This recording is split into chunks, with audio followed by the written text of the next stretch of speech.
Magandang umaga po sa inyong lahat. Sa sandaling ito, tayo munang magkape at pandasal. Si Bishop Chito Tagli po ito ng Diocese of Imus, Cavite.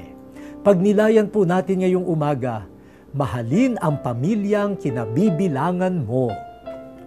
Nalulungkot at nababahala po ako kapag may mga taong ipinagmamalaki ang ibang kakilala nila samantalang ikinahihiya ang sariling pamilya.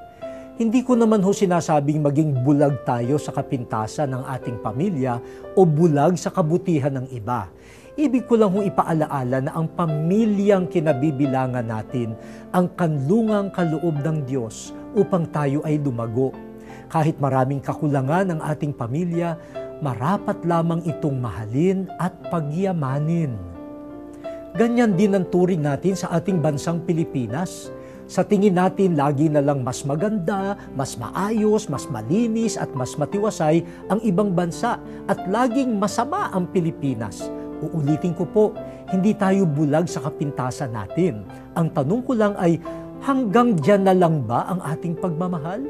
Kung may kapintasan, lalong mahalin at palakasin, hindi hagupitin. Pamilya man o bansa, mamahalin natin at pag-aalayan ng buhay. Manalangin po tayo. Ituro mo po sa bawat isa sa amin, O Diyos, ang wagas na pag-ibig sa aming mag-anak at sa aming bansa. Amen.